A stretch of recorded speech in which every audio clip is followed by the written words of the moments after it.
Alhamdulillah, mulai ba'dal maghrib kita duduk di majelis ini, ba'dal isya duduk lanjut baca maulid sampai selesai. Mudah-mudahan diterima oleh Allah Ta'ala. Intinya amal itu diterima. Ya, amal itu intinya diterima. Amal kalau enggak diterima mardud, naudzubillah min dzalik. Nah, untuk diterima maka kita harus mempersembahkan yang terbaik.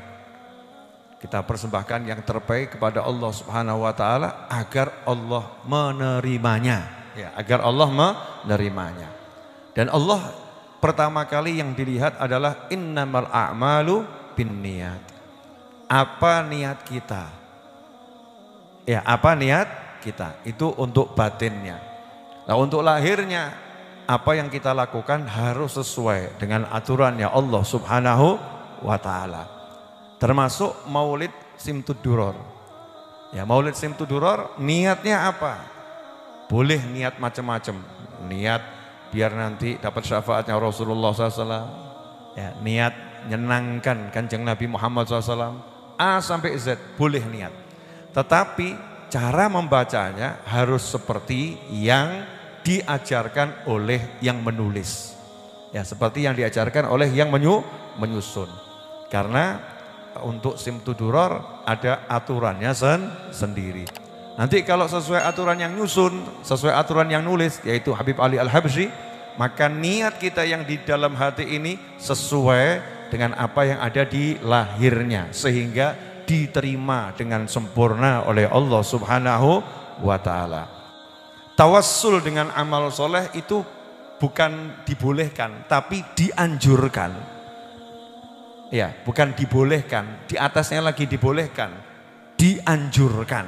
Kita ini tawassul dengan amal soleh. Apa hikmahnya kita dianjurkan tawassul dengan amal soleh? Agar kita itu nggak sombong di hadapan Allah Ta'ala, kok ojo rumongsoni gitu ya. Merasa kita ini sepertinya langsung diterima, kita ini hebat. Maka kita yang merayu Allah, ya, kita merayu Allah dengan amal-amal soleh. Seperti 3 orang yang masuk dalam gua kemudian kejatuhan batu. Saya nggak bisa bayangkan kalau itu terjadi zaman sekarang. Di atas gunung ada gua, batu jatuh nutup. Ya, batu jatuh nutup. Anda mau mengandalkan apa? Pakai alat berat. Naiknya ke sana bisa enggak itu alat beratnya? Mengandalkan bur. Mau dibur pakai apa? Watune gede. Ditata, dipahat. Iya. Berapa lama dibutuhkan? Oksigen di dalamnya udah habis, mati yang di dalamnya. Mati yang di dalamnya. Maka saat itu diilhami oleh Allah Subhanahu wa taala. Ya, diilhami. Karena dia belum punya ajaran tawasul dengan amal soleh. Ya, belum punya ajaran tawasul dengan amal soleh. Diilhami oleh Allah Ta'ala, mintalah kepadaku dengan kamu menunjukkan amal solehmu. Ya Allah, berkat amalku yang itu. Ya Allah, berkat amalku yang itu. Ya Allah, berkat amalku yang itu. 3 manusia ini tawasul dengan amal solehnya.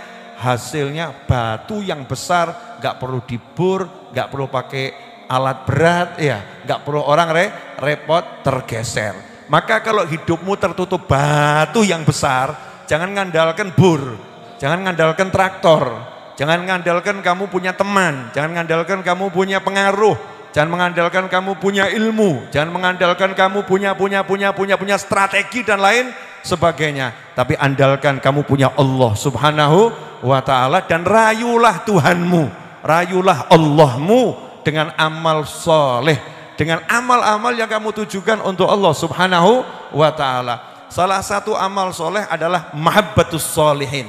Cinta pada orang yang soleh. Cinta sama orang soleh itu amal gitu. Jadi amal itu bukan hanya orang rukuk, sholat sunnah, orang puasa, Rajab, puasa, Senin, puasa, Kemis.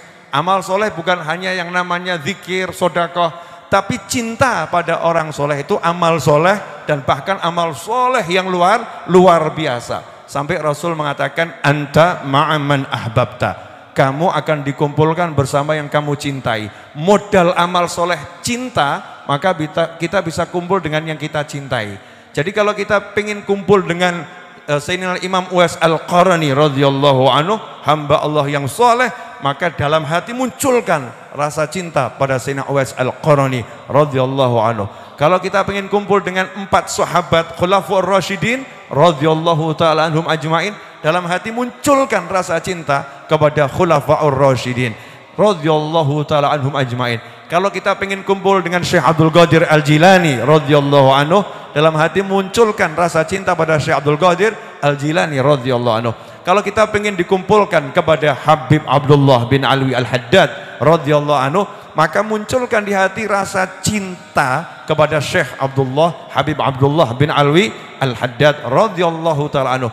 Kalau punya rasa cinta itu, kemudian kita tawasul, ya Allah, syailillah ya bana, wahai putranya Alwi Abdullah, wahai Abdullah bin Al-Haddad, kami tawasul kepadamu, mintakan kepada Allah, lidzunubi yaghfirullah, agar Allah mengampuni dosa-dosa kami, dosa-dosaku, dosa-dosa kita.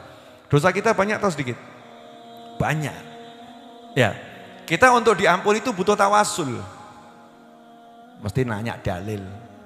Bib, tinggal minta ampun kok butuh tawasul, ini dalilnya mana?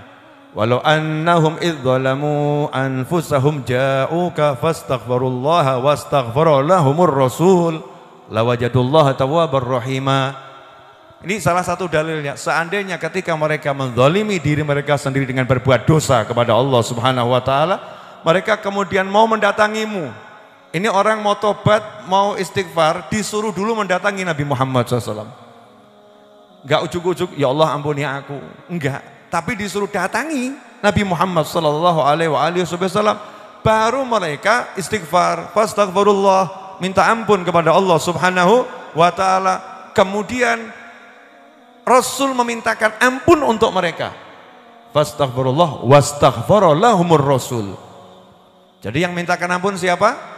Ar-Rasul, yaitu Nabi Muhammad sallallahu alaihi wasallam. Suruh istighfar, tapi istighfarnya jangan sombong, ya, merendahkan diri, minta tolong kepada Nabi Muhammad SAW agar memintakan ampun untuk yang minta tadi kepada Allah Subhanahu wa taala. Caranya bagaimana? Datangi Nabi Muhammad sallallahu alaihi wasallam. Lawajadullaha tawwabar rahimah. Pasti mereka akan menemukan Allah itu maha memberi dan menerima tobat, dan Allah maha penyayang. Makanya kita disuruh tawasul, meminta ampun pada Allah lewat dimintakan ampun oleh orang lain, baik yang masih hidup maupun yang sudah meninggal dunia. Yang masih hidup kita datangi orang tua kita, orang-orang soleh, tolong mintakan ampun untuk kami agar kami diampuni oleh Allah Subhanahu wa taala.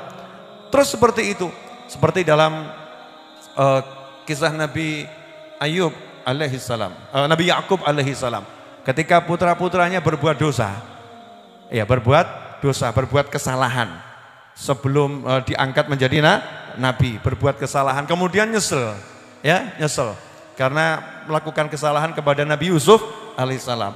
Setelah semuanya itu menyesal, mereka mendatangi siapa? Mendatangi orang tuanya. Mau minta ampun sama Allah, datang ke orang tuanya. Ya abana astaghfir lana dzunubana inna kunna khati'in. Wahai ayah kami, tolong mintakan ampun buat kami. Kami ini orang-orang yang berbuat salah. Nah, sekarang ini udah istighfar sendiri sedikit, nyuruh orang lain mintakan ampun sedikit, terus seakan-akan jannah. Aku surga gitu ya. Ya insya Allah masuk surga, insya Allah ya. Tapi entah urutan nomor berapa, mampir neraka dulu atau tidak, wallahu a'lam. Dan sebetulnya minta itu kan gampang, ketemu orang tulung ya jalali tungakno, istighfar aku, tulung tungakno. Itu tanda kita tawadhu, merendahkan diri. Jangan lupakan saya ya, kalau lagi istighfar saya masukkan dalam daftar istighfarmu, mintakan ampun.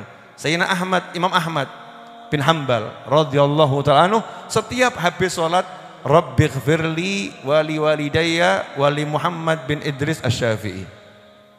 Setiap habis sholat itu Imam Ahmad bin Hanbal memintakan ampun untuk orang tuanya dan gurunya, yaitu Imam Syafi'i. Begitu memang orang-orang soleh diajarkan untuk kita ini minta ampun pada Allah lewat orang lain, dan juga kita mintakan ampun kepada Allah untuk orang lain. Kalau ini kita jalankan, istighfar ini disebarluaskan di mana-mana, dosa habis, hajat gampang kabul. Lah apa sebabnya hajat banyak yang macet ya? Hajatnya macet, gak lancar ya. Ya karena banyak batu ganjalannya. Nah, batu ganjalannya itu apa? Dosa. Dan dosa itu akan habis kalau diampuni. Nah, biar diampuni tinggal minta. Lah minta itu mudah atau susah? Mudah. Modalnya apa? Lambe. Modalnya ini. Tinggal ngucap. Tapi ngajak ini minta sama Allah mudah atau susah? Sebetulnya mudah. Tapi kenapa seringkali menjadi susah? Ya karena setan itu ada. Wahlul 'uqdatam min lisani. Nabi Musa alaihissalam minta agar lidahnya ini mudah berbicara. Ya, tidak terikat. Ya, tidak terikat. Nah kita minta sama Allah agar lidah digerakkan gampang. Minta gampang, istighfar dan lain sebagainya. Kalau kita udah tawasul dengan orang-orang soleh, minta hajat kita kabul, jangan khawatir, beres-beres. Insya Allah kok kabul. Jelas semuanya? Ini kok ngelukro semuanya? Jelas. Apa lapar betul? Burung itu kalau lapar suaranya semakin keras atau semakin lemah? Keras. Burung di pagi hari itu biar dikasih makan bengok atau diam? Bengok. Jadi kalau diam burung nggak dikasih makan. Nah jenengan biar dikasih makan harus. Ini ilmu loh ya, sabar. Ini ilmu penutup ini. Jadi antum biar dikasih makan harus bengok. Maka kalau punya masalah, pengen dikasih sama Allah Ta'ala, jangan lokro. Allahumma, ya Allah, Gusti ya Allah. Ini model gak cetol ya. Malaikat ya gergetan jorok gitu ya. Kalau emang butuh banyak masalah, banyak hajat itu ya gagah. Ya Allah, bengok dulu. Ya Allah, minta sama Allah Subhanahu wa Ta'ala, semangat. Jangan, ya Rabb. Ya berhubung rezeki nggak ada ya suara direndahkan. Masya Allah. Tuduh no. Allahumma kan begitu. Ya Allah, ya Rahman, ya Rahim. Jangan disuruh baca Asmaul Husna. Ya Allah, ya Rahman, ya Rahim. Kayak duit sak kepok. Ya Allah, Masya Allah. Madhabnya fulus ini. Yang semangat kalau minta sama Allah Subhanahu wa Ta'ala. Syailillah ya Syekh Abdullah ya bana alwi nas'alullah lidzunubi yaghfirullah al-madad ya Allah. Saya jelek suaranya, tapi kalau bengok sama Allah banter. Saya mau suara saya sampai goncangkan arsy begitu. Orang lagi tekan baduk ini sebalik. Kacet dong. Beb, kenapa doa saya kok nggak pernah kabul? Lah gak munggah. Doamu tuh cuman, ya Allah, lantai 2 turun lagi. Lantai 2 turun lagi. Nggak kuat. Sayapnya doa itu hati. Gerakno hatimu, Allah. Panggil Tuhanmu, ojo ngelokro, ojo ngelentru, ojo lemes, gagah gitu loh. Allahumma. Begitu bergetar. Ndonga karo sini-sini. Allahumma ya. Ya Allah. Ya, mumet di Gusti Allah. Masya Allah. Jelas semuanya? Apa? Bengok, tapi ojo bengak-bengok. Paham ya? Jangan teriak, tapi hatinya nih loh. Yang semangat, yang gagah. Jangan kelihatan ngelut. Allah tuh paling sebel sama wajah-wajah mumet. Tak jamin ya. Allah paling sebel sama wajah-wajah mumet. Makanya kalau kamu tunjukkan wajah mumet, semakin disebelin Allah, semakin mumet kamu. Yang bagus tuh mumet tapi senyum-senyum. Allah akan ngomong sama malaikat, lihat nih hambaku mumet ya tapi mesem. Dia tidak pernah melaporkan aku pada hamba-hambaku. Dia tidak pernah melaporkan ujianku kepada hamba-hambaku. Sekarang tambah ada orang itu kalau punya masalah kemudian dinasihati sama sahabatnya, kamu lelah, kamu boleh istirahat dan boleh berkeluh kesah. Masya Allah, tuh masalah kok boleh berkeluh kesah. Jangan pernah berkeluh kesah kepada manusia, tapi sampaikan kisahmu kepada yang maha pencipta. Dan Allah maha mengerti. Maka dikatakan di situ, qad kafani ilmu rabbi min su'ali wa ikhtiyari. Cukup Allah udah ngerti keadaanku. Cuman saya ngomong ini biar ketokan kalau butuh gitu loh. Allahumma, ketokan butuh. Walaupun Allah udah ngerti. Kita tunjukkan daftar butuh kita pada Allah Subhanahu wa Ta'ala. Siap ngemis? Siap ngemis sama Allah. Minta betulan. Aduh. Wajah-wajah yang kalau udah saya ketemu orang-orang wajah-wajahnya yang begitu-begitu tuh tak tinggal langsung. Permisi ya, saya lagi ada perlu. Selesai. Kalau ditanya perlunya apa? Ya ninggal awakmu. Untungnya enggak tanya ya, untungnya enggak tanya. Wajah itu yang nyegerkan orang lain. Wajah itu yang bahagiakan orang lain. Mohon maaf ya, mungkin ajaran ini tampak aneh, mungkin tampak aneh. Anda kalau di area publik kan tidak boleh ganggu orang, betul? Di negara-negara tertentu orang ngerokok di area publik didenda, bener kan ya? Karena asapnya dianggap mengganggu orang, maka disiapkan tempat, bukan nggak boleh ngerokok, disiapkan tempat untuk ngerokok. Masuk hotel, itu ada kamar yang smoking area, smoking room. Ada kamar yang tidak boleh ngerokok. Kalau ngerokok didenda 1,5 juta tertulis. Merokok di kamar mandi denda 1,5 juta. Seperti itu nih, kalau ruangannya memang dilarang merokok. Karena mengganggu kepentingan publik. Lah kalau mengganggu kepentingan publik dengan asap itu didenda. Mengganggu kepentingan publik dengan hal-hal yang gak enak itu didenda. Kalau saya jadi presiden nanti tahun 5000 Masehi, rakyat saya keluar dengan wajah yang mengganggu wajahnya orang lain, saya denda. Jadi kalau keluar merengut, ya merengut keluar rumah, langsung foto cepret denda 5 juta rupiah. Siapa pilih mesem apa merengut, kan begitu. Untungnya presidennya bukan saya dan jangan pilih saya jadi presiden. Nanti terlampau banyak denda yang saya terapkan.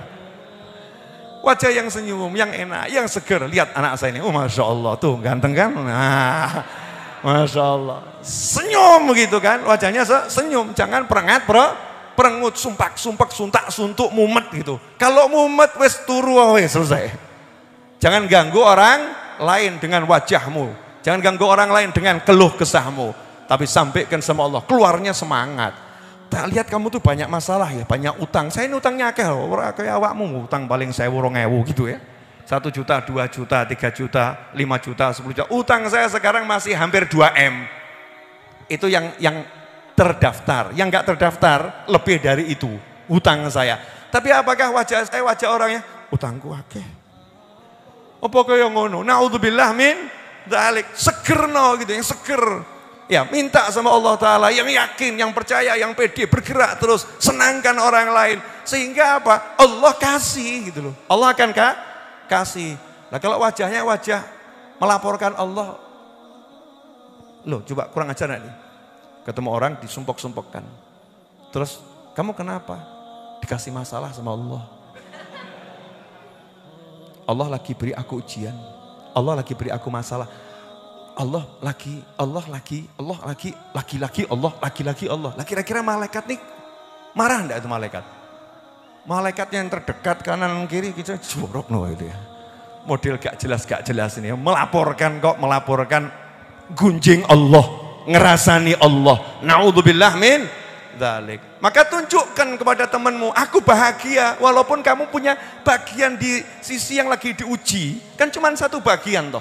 Bukan seujung tubuh sekujur tubuh diuji sama Allah Subhanahu wa Ta'ala. Bukan seluruh hidupmu diuji oleh Allah Ta'ala. Cuman bagian kecil, kadang bojo ruwet tok siji lho ya. Bojo ruwet kok ndonyamu ruwet kan bodoh nepol. Bu. Kadang tuh ada pria-pria yang nggak jelas toh Bu. Cuman punya masalah dengan istri kok kemudian anaknya nggak bisa dinikmati, roti nggak bisa dinikmati. Konco-konco nggak bisa dinikmati goro-goro ruwet siji jenenge bojo wedok. Ada pula juga bojo wedok yang duwe bojo lanang gitu ya. Punya suami, ruwetnya dengan suami, kok orang tuanya nggak bisa dinikmati, mertuanya nggak bisa dinikmati, anaknya nggak bisa dinikmati. Seakan-akan dunia semua ini runtuh, seakan aku lagi diuji sama Allah. Hidupku kok begini, hidupku kok dalam sengsara. Naudzubillah min dzalik. Ini yang namanya kufur nikmat ya ini. Naudzubillah min dzalik. Bu, saya ini 2 hari ini mesti ngamuk-ngamuk sama wajah-wajah yang cemberut-cemberut gitu ya. Tapi bukan ngamuk-ngamuk sama orang loh ya. Artinya mengingatkan kita semua loh. Jangan sampai kita ini menunjukkan wajah bersengut, cemberut, gak enak. Makanya perintah apa? Tabassumuka fi wajhi akhika hiyalaka sodaqah. Qala sallallahu. Senyummu untuk saudaramu adalah sedekah.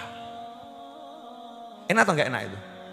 Enak, udah wis aku luwe lapar mewakili teman-teman walaupun saya kenyang saya ngomong saya lapar. Betul?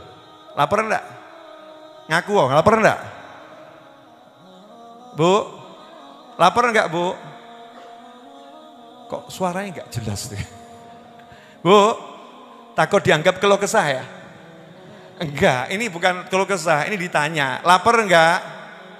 Yang lapar, yang enggak. Pokoknya makanan dihidangkan, dinikmati, mudah-mudahan barokah. Ingat ya Bu, di area publik, bapak-bapak, di area publik, kita-kita di area publik sebagai muslim dilarang menunjukkan wajah tidak enak. Diperintahkan oleh Nabi Muhammad SAW, muslim dimanapun berada, wajahnya harus bisa menyenangkan orang lain dan muslim yang lain. Nah kalau di luar aja seperti itu, apalagi di rumah. Saya tuh heran sama yang namanya pasangan hidup. Wes bojone mulih, ijek ngene. Ada enggak yang model begitu? Ada enggak? Pelakunya ini tersenyum ini. Masing-masing pelaku tersenyum nih ya, buang muka entah laki entah perempuan. Wah itu aku banget itu Beb itu ya. Ruginya luar biasa. Suamimu enggak menyenangkan, istrimu enggak menyenangkan, jadikan engkau tetap menyenangkan untuk Rasulmu Muhammad SAW. Rasulullah nyuruh aku tersenyum mesem. Nanya pasangan, kamu kok senyum-senyum model aku nyebelin? Memang kamu nyebelin. Tapi Rasulullah nyuruh aku tersenyum untuk Rasulullah bukan untuk kamu. Ya, sorry ya, itu ya, untuk Rasulullah SAW. Wah, di situ nanti kita akan naik pangkat, naik makom, sampai nanti masuk surga, nggak akan kenal namanya cemberut. Yang suka cemberut dilarang masuk surga, karena surga tempatnya orang yang senyum. Tapi jangan senyum sendiri, nggak jelas ya. Senyummu untuk saudaramu. Hakadha walafu minkum, semoga bermanfaat. Wassalamualaikum warahmatullahi wabarakatuh.